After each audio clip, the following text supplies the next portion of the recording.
Assalamualaikum warahmatullahi wabarakatuh. Perkenalkan, nama saya Devi Listrianingsih, NIM T2018-3001. Saya dari kelompok 13 yang akan membahas tentang analisis terhadap kasus PT Corruption. Nah, tugas di sini disusun untuk memenuhi tugas mata kuliah pendidikan anti korupsi, di mana mata kuliah ini diampu oleh Dr. Mu'alimin SAG MBDI. Sebelum itu saya akan memperkenalkan nama-nama anggota dari kelompok kami, yaitu yang pertama adalah Siti Latifah NIM T2018-8109, yang kedua Yeni Aprilia T2018-8106, dan yang terakhir saya sendiri, yaitu Devi Listrianingsih NIM T2018-3001. Di sini terdapat 5 poin yang akan saya jelaskan, yaitu yang pertama adalah pengertian dari PT Corruption tersebut. Yang kedua adalah bentuk dari PT Corruption yang dilakukan. Yang ketiga adalah nilai-nilai yang dilanggar dari PT Corruption. Yang keempat adalah penyebab korupsi dari aspek internal dan eksternal. Yang kelima adalah kerugian material dan non-material dari PT Corruption yang dilakukan. Baik, selanjutnya saya akan memaparkan dari poin yang pertama, yaitu tentang pengertian dari PT Corruption. PT Corruption ini merupakan suatu istilah di mana dapat diartikan dengan korupsi kecil-kecilan yang merujuk pada penyalahgunaan oleh pejabat publik di level bawah ataupun menengah dalam keseharian interaksinya dengan warga biasa atau warga masyarakat. PT Corruption ini dilakukan oleh pegawai kecil dan menengah karena menurut mereka gajinya itu tidak cukup untuk memenuhi kebutuhannya, seperti itu. Mereka korupsi agar bisa bertahan hidup atau korupsi untuk memenuhi kebutuhan dasar. Sasarannya itu adalah warga masyarakat biasa yang setiap saat berurusan dengannya. Cara yang dilakukan itu misalnya melalui pungli, suap, dan lain sebagainya. Jumlah uang yang diperoleh melalui korupsi jenis ini juga tidak begitu besar. Selanjutnya, poin yang kedua, yaitu bentuk-bentuk dari corruption. Nah, tadi kan sudah saya jelaskan ya sebelumnya tentang bentuk-bentuk dari korupsi. Hanya saja itu tidak menyeluruh seperti itu. Baik, dari bentuk dari PT Corruption ini yang pertama adalah suap. Suap itu merupakan sebuah perbuatan kriminal yang melibatkan sejumlah pemberian kepada seseorang dengan sedemikian rupa sehingga bertentangan dengan tugas dan tanggung jawabnya. Sesuatu yang diberikan sebagai suap itu tidak harus berupa uang, tapi bisa juga berupa barang berharga, rujukan hak-hak istimewa, keuntungan ataupun janji tindakan, suara atau pengaruh seseorang dalam sebuah jabatan publik, seperti itu. Selanjutnya, dari bentuk-bentuk PT Corruption yaitu adalah nepotisme.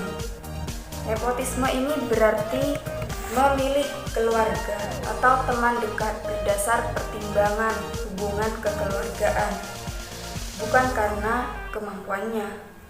Kata nepotisme ini berasal dari kata Latin yaitu nepos, yang berarti keponakan atau cucu. Jadi berdasarkan pengertian tadi, nepotisme itu adalah tindakan korupsi berupa kecenderungan pengambilan keputusan yang tidak berdasarkan pertimbangan objektif, tetapi atas pertimbangan kedekatan karena kekerabatan, kekeluargaan, atau pertemanan, seperti itu. Selanjutnya, itu adalah gratifikasi. Apa sih gratifikasi itu? Gratifikasi itu adalah pemberian dalam arti luas, yakni meliputi pemberian uang, barang, komisi, pinjaman tanpa bunga, tiket perjalanan, fasilitas penginapan, perjalanan wisata, dan fasilitas lainnya. Yang keempat yaitu graft. Graft itu merupakan korupsi yang dilakukan tanpa melibatkan pihak ketiga, seperti menggunakan atau mengambil barang dari kantor, uang kantor, dan jabatan kantor untuk kepentingan diri sendiri. Baik, dilanjutkan ke poin keempat, yaitu tentang penyebab adanya petty corruption, yaitu dari faktor internal dan faktor eksternal. Dilihat dari faktor internal, di sini terdapat dua aspek, yaitu aspek perilaku individu dan juga aspek sosial. Dari aspek perilaku individu ini terdapat 3 poin, yaitu sifat tamak, kedua moral yang kurang kuat, serta gaya hidup yang konsumtif. Saya akan menjelaskan satu persatu, yaitu tentang sifat tamak atau sifat rakus. Korupsi yang dilakukan itu bukan karena kebutuhan primer, yaitu kebutuhan pangan. Pelakunya adalah orang yang berkecukupan, tetapi memiliki sifat tamak, rakus, dan merasa tidak cukup. Mempunyai hasrat memperkaya diri sendiri. Unsur penyebab tindak korupsi ini berasal dari dalam diri, yaitu sifat tamak. Maka tindakan keras tanpa kompromi ini wajib hukumnya. Kedua adalah moral yang kurang kuat. Orang yang moralnya kurang kuat mudah tergoda untuk melakukan tindak korupsi. Godaan bisa datang dari berbagai pengaruh di sekelilingnya, seperti atasan, rekan kerja, bawahan, atau pihak lain yang memberi kesempatan. Yang ketiga yaitu gaya hidup yang konsumtif. Gaya hidup di kota besar itu lebih dominan mendorong seseorang untuk berperilaku konsumtif. Perilaku konsumtif yang tidak diimbangi dengan pendapatan yang sesuai, maka akan menciptakan peluang bagi seseorang untuk melakukan tindak korupsi. Selanjutnya, aspek sosial. Aspek sosial ini merupakan di dalam keluarga itu dapat menjadi pendorong seseorang untuk berperilaku koruptif. Menurut kaum behavioris, lingkungan keluarga justru dapat menjadi pendorong utama seseorang bertindak korupsi. Mengalahkan sifat baik yang sebenarnya telah menjadi karakter pribadinya, lingkungan justru memberi dorongan bukan hukuman atas tindakan koruptif tersebut. Poin kedua yaitu faktor eksternal. Faktor eksternal itu merupakan faktor yang berasal dari luar diri seseorang. Sistem hukum di Indonesia untuk memberantas korupsi masih sangat lemah. Hukum tidak dijalankan sesuai prosedur yang benar. Aparat mudah disogok sehingga pelanggaran sangat mudah dilakukan oleh masyarakat. Politik monopoli kekuasaan merupakan sumber korupsi karena tidak adanya kontrol oleh lembaga yang mewakili kepentingan dari masyarakat.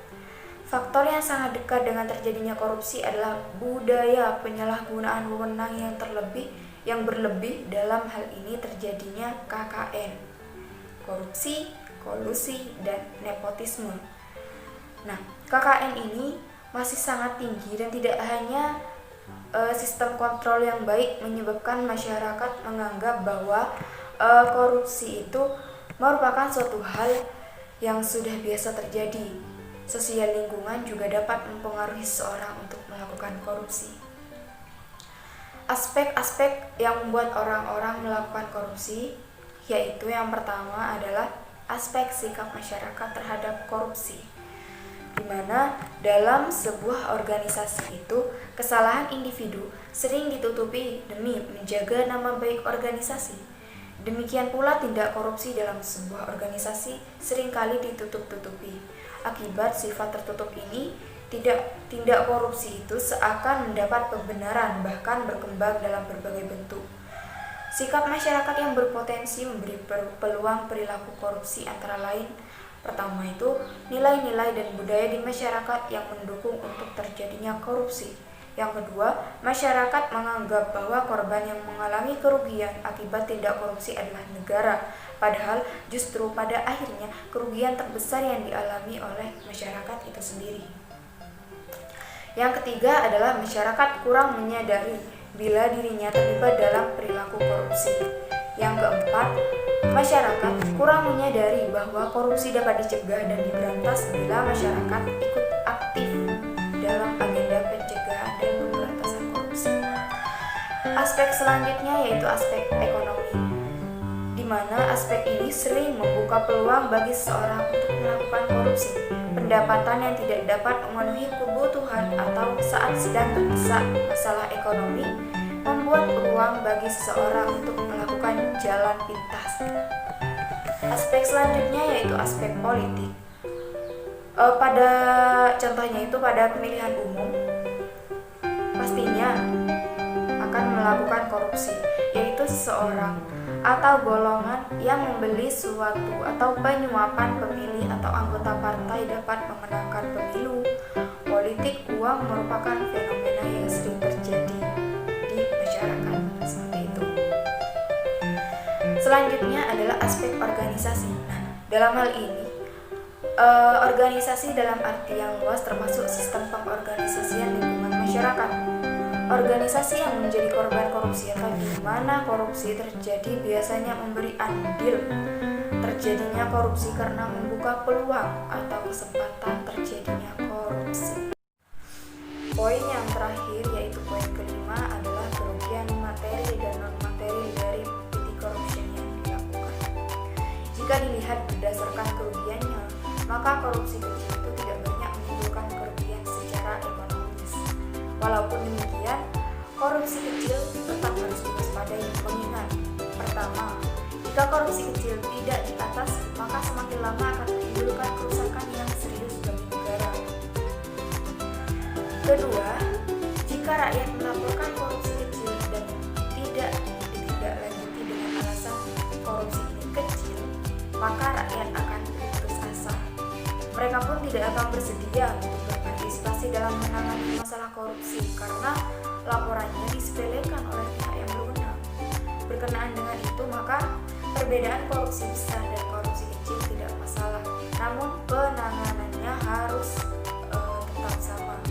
Sebab jika korupsi kecil dibiarkan, maka dampak negatifnya pada negara tetap sangat hebat dan luar biasa. Karena itu, pemberantasan korupsi itu harus